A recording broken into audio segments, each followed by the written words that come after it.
Somos el equipo 3 y este es nuestro PIA de mecánica en el entorno, en, en el cual hablaremos sobre el movimiento circular, así como también todas sus características. Por ejemplo, ¿qué es el movimiento circular? Aquí principalmente describiremos qué es como en sí, o sea, en qué consta, cuáles son sus principios, qué tiene. También diremos algunas de sus características.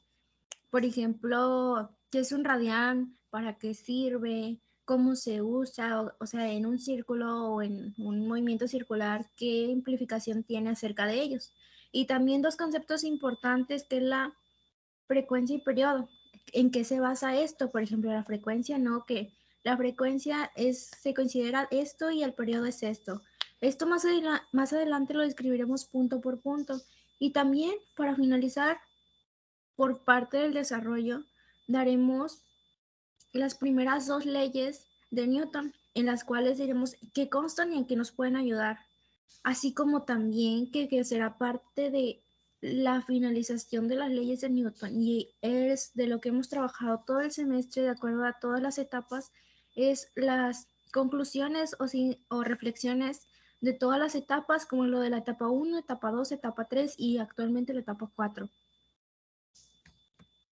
El movimiento circular, también llamado movimiento circunferencial, es aquel que se basa en un giro de eje constante, por lo cual la trayectoria es de una circunferencia. ¿Qué quiere decir que es una circunferencia? O sea, una vuelta completa. Si además la velocidad de giro es constante o un giro ondulado, como se puede decir, se produce un movimiento constante uniforme, que en este caso particular el movimiento circular consta, por ejemplo aquí, están varios conceptos, que es el radio, el centro fijo y la velocidad angular constante. También se dice que empleando la teoría sobre el movimiento circular tenemos los tipos de movimientos circulares, que existen dos, el uniforme y el acelerado. Según las ecuaciones que se dicen, se necesita para hallar los angulares o polares que tendríamos que son los cosenos y el senos. Pero la X sería para el coseno y la Y sería el seno. Por lo cual si la misma o para cualquier punto de la circunferencia, entonces dice que es constante y lo cambia con el tiempo para un movimiento circular, o sea, del ángulo, a lo que podemos decir que el movimiento circular se puede escribir con una sola coordenada angular que puede cambiar con el tiempo, o sea, que cambia con el tiempo constantemente, de acuerdo a cómo vaya invirtiendo en eso. También esta magnitud física se denomina desplazamiento angular.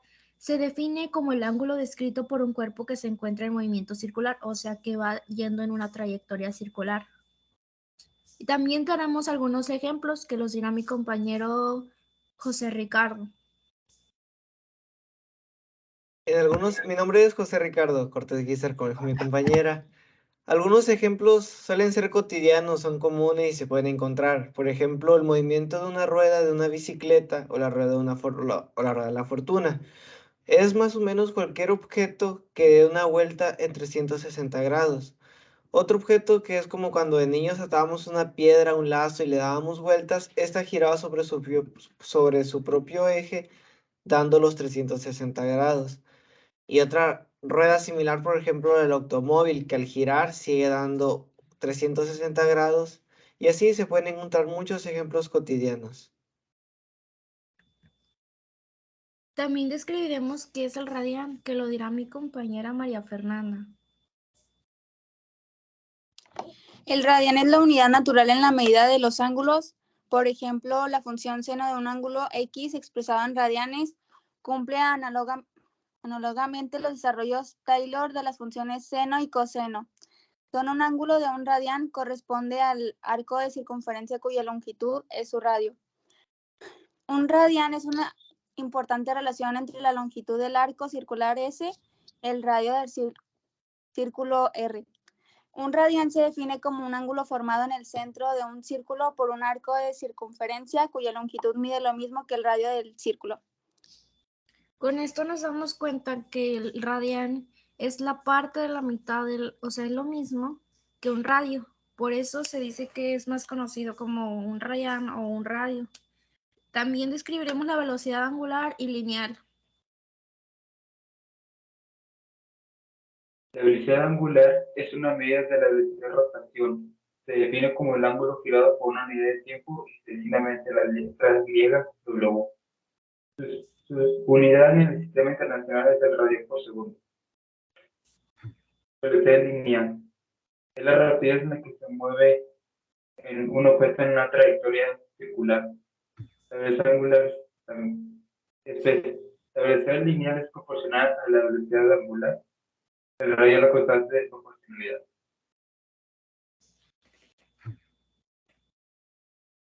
También en base a esto tendremos la relación que se tiene entre la velocidad angular y la lineal. Como bien dijimos, la velocidad angular es la medida de velocidad de rotación, entonces equivale a tener diferentes puntos, así como, por ejemplo, su unidad sistemática es el radian por segundo, así que se tiene que tener una fórmula para hallar esto. También la velocidad lineal, que es la rapidez con la que se calcula esto.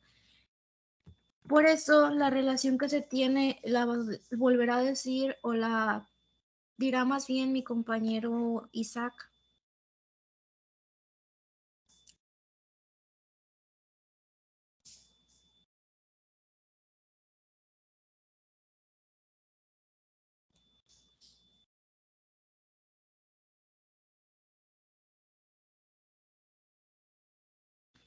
Bueno, como se tiene aquí la velocidad lineal es proporcional a la velocidad angular, entonces, ¿qué quiere decir? Que va en una alguna o se tiene en alguna proporción. Dentro del movimiento circular, todas las partes contiene el objeto que se comportan como el único punto, o sea, partícula única que se tiene en sí, que sigue la trayectoria de una circunferencia manteniendo una trayectoria perpendicular al radio de esta circunferencia.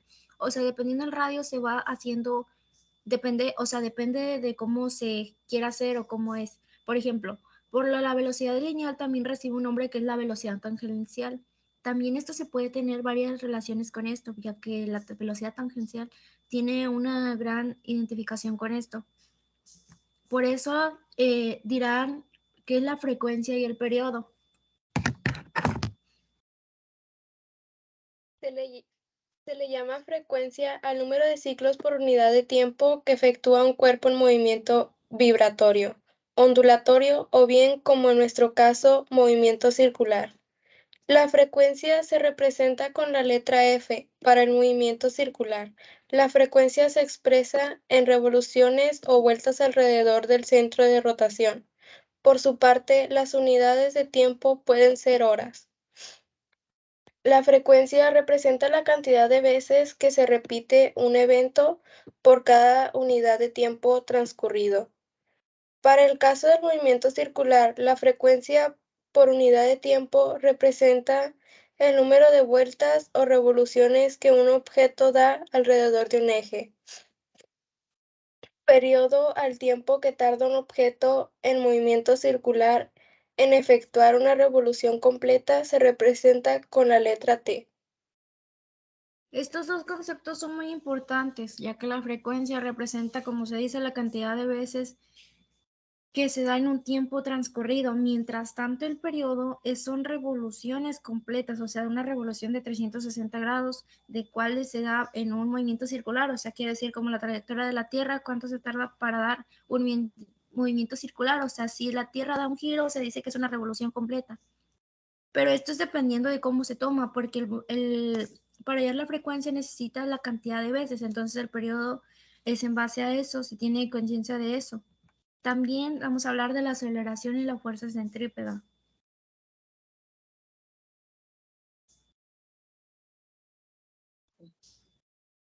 La aceleración centrípeta es la cual se dirige radialmente hacia el centro de rotación y es la que provoca el movimiento de una trayectoria circular y no en forma recta. La fuerza centrípeta es una fuerza neta que actúa sobre un objeto para mantenerlo en movimiento a lo largo de una trayectoria circular. Por ejemplo, aquí al lado se muestra un claro ejemplo de eso. Por ejemplo, la fuerza centrípeta se puede hacer como masa, la velocidad se puede decir al cuadrado entre el radio. Entonces esto quiere decir que esto es la velocidad, la aceleración centrípeta, o sea, es basado en la fuerza y lo que se tiene en cuenta de esto. Por eso también tienen en cuenta, en base de esto se tienen en cuenta las primeras dos leyes de Newton, que las dirán lo que es la primera ley. Por ejemplo, la primera ley establece que el movimiento natural del cuerpo debe ser en línea recta y que la velocidad constante. Esto quiere decir que la velocidad no debe cambiar de magnitud ni de dirección. O sea, la primera ley dice que todo movimiento tiene que ser constante y que tiene que ir a una misma dirección. Sin embargo, el movimiento circular es totalmente diferente. Como lo sabemos, no va en una misma dirección ya que es rueda. Eso quiere decir que el movimiento circular, el objeto gira o cambia de dirección constantemente. O sea, no se mantiene en una dirección lineal, por lo que se debe hacer algo que provoque un cambio. O sea, no siempre va a tener la misma velocidad. Por parte de la segunda ley de Newton, esto establece que cuando un cuerpo no está en equilibrio, entonces es acelerado. Por ejemplo, la primera ley dice que cuando no está en un movimiento constante, cambia esto. Y la segunda establece que su movimiento es acelerado, o sea que una fuerza actúa con ella misma, pero es en una aceleración que se tiene diferente, o sea, existe un equilibrio, un desequilibrio, no está en equilibrio, para que mejor me entiendan, que es cuando no está en constante movimiento. También para esto, como dije al principio, se habló de que al constante de esta etapa y muchas de las anteriores, como la 1, la 2 y la 3 y la 4, tratamos de describir simplemente lo que se veía en la física y la mecánica, los movimientos o la caída de los cuerpos, así como diferentes temas, en la cual ya nos basamos en diferentes evidencias que nos pusieron en cada etapa de ella. Por ejemplo, la primera es el movimiento rectilíneo con velocidad constante. Estas son reflexiones de las actividades. En este caso es de la fase 2 que completa la evidencia de la etapa 1, lo cual es la gráfica de posición contratiempo, que lo dirá mi compañero. Más que nada, para elaborar una gráfica se requiere la observación y el registro de los datos de la posición que va tomando el carro al transcurrir el tiempo. Después de graficar todo esto, los pares ordenados y obtenemos la gráfica. Más es para ver, se ocupa esta gráfica para comparar cuánto tiempo se desplaza un objeto. No, perdón, cuánto tiempo hace y cuánto tiempo avanza. Por ejemplo, en 5 segundos avanza 100 metros. En 10 segundos va a avanzar 200 metros, así. La posición del cuerpo en diferentes momentos, el tiempo que tarda en llegar a una posición dada, la magnitud de la velocidad del cuerpo, predecir su siguiente movimiento con los datos ya recolectados. Y por último, recalcar que esta gráfica se mostró un movimiento en el cual es constante, ya que esos dos valores aumentan. Esto quiere decir que ahí puede haber una variante que es, por ejemplo, aquí dice que es constante, entonces no va a cambiar, siempre va a ir al mismo tiempo, a la misma distancia. Si no fuera constante, ahí sí cambiarían los datos y entraría otro factor que es la aceleración. La segunda es la velocidad contratiempo.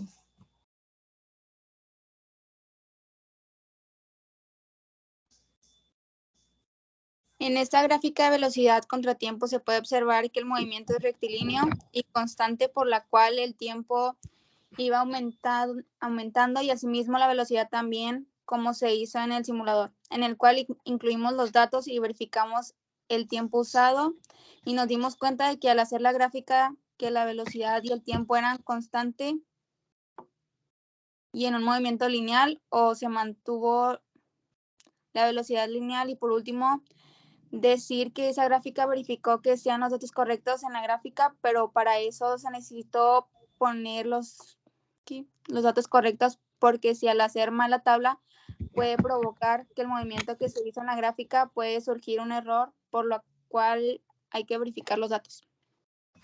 En esto más que nada se basa que es una velocidad contratiempo, entonces tiene que tener una velocidad y un tiempo adecuado. Como dijimos, este fue en la etapa 1, en la que mostramos diferentes gráficas, en la cual mostraba una dirección, así como una velocidad, pero todo esto iba en contra de un tiempo.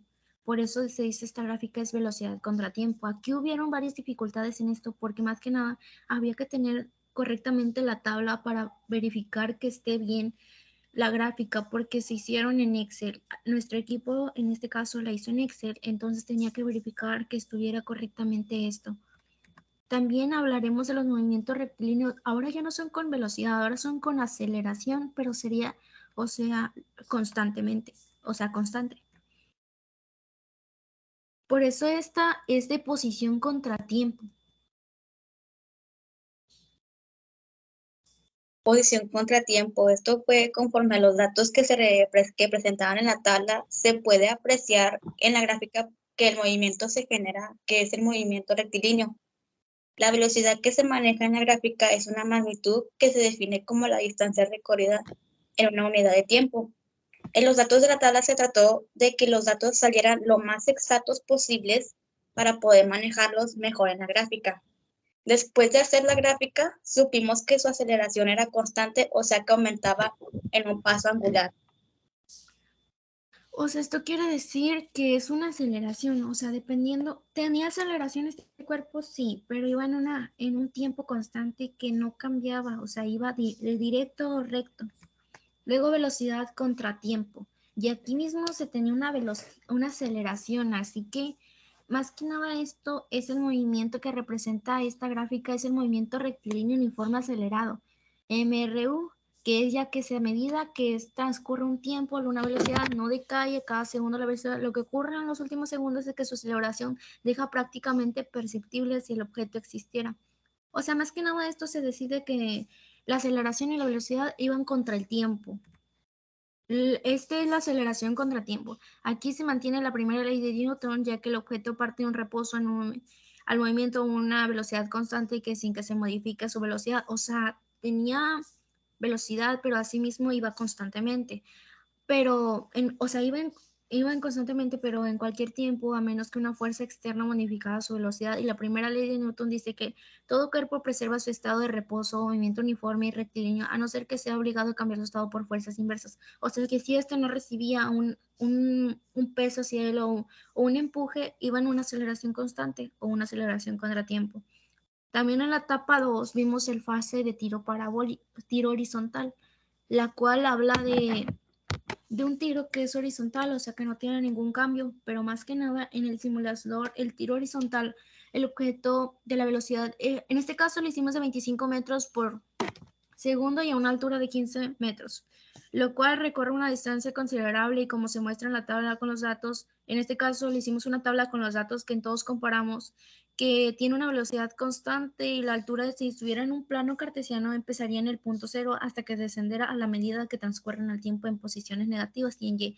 A medida que el tiempo va aumentando, más que nada esto, la altura va disminuyendo hasta que llega a cero, porque alcanza un punto máximo y un punto mínimo. Entonces, ya que en el cuanto más tiempo llega a la altura, en este se tardará menos su alcance y su alcance mayor, y también en cuanto depende de los datos de la velocidad y el valor de promedio de la gravedad.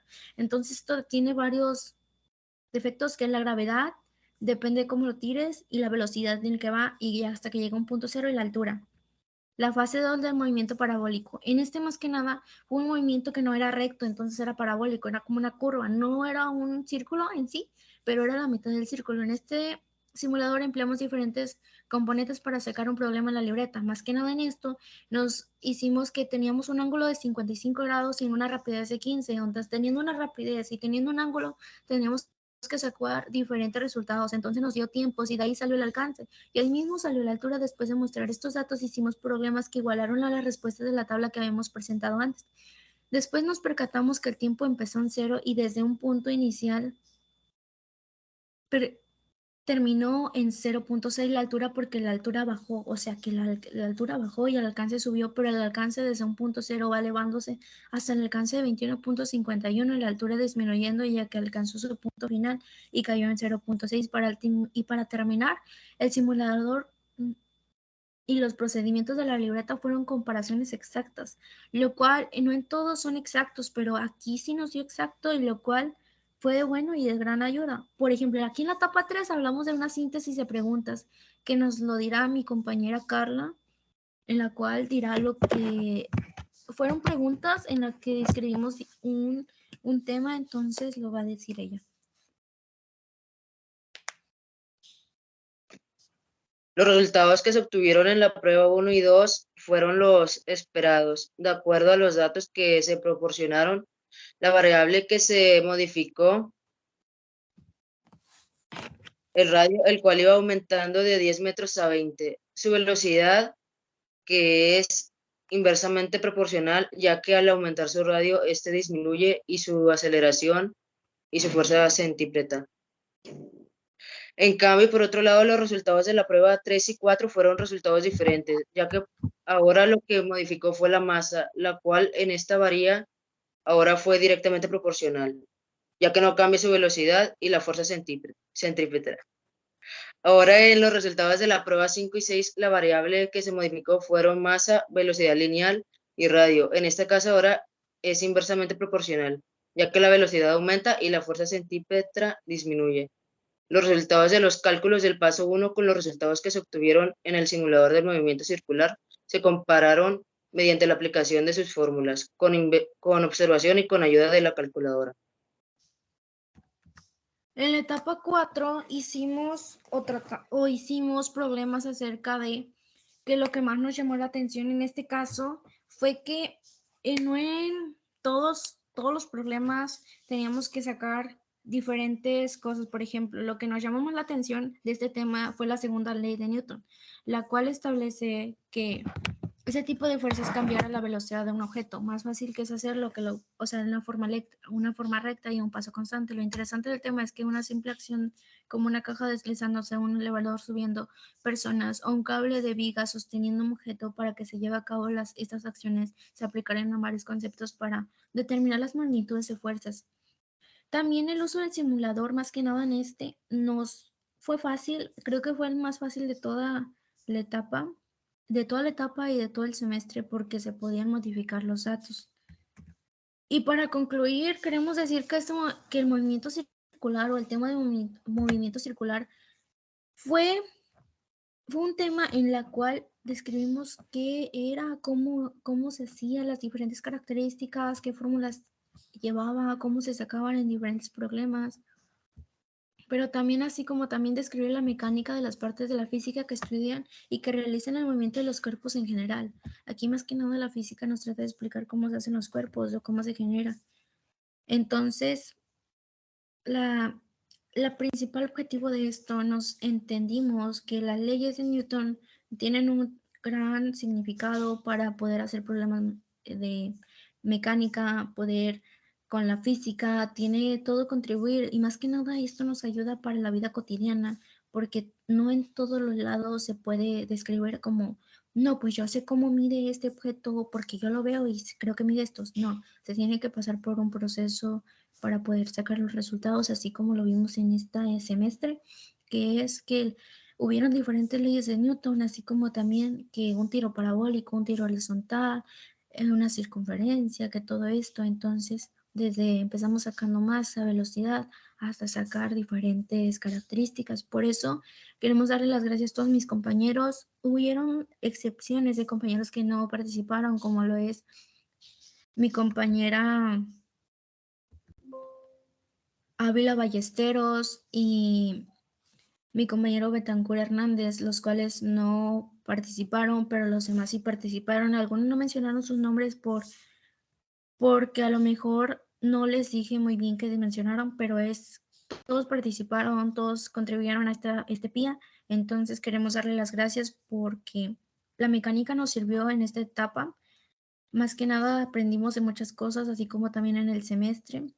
Entonces, también gracias al maestro que cuando no entendíamos nos daba alguna explicación y por eso mismo él nos decía algunas cosas de que para qué nos sirve la mecánica, que era mejor saber de mecánica porque la mecánica o la física estaba contribuyendo a la vida o a lo que hacíamos, desde cómo iba un carro, qué aceleración tenía, una velocidad. Entonces, es todo por nuestro equipo, es todo.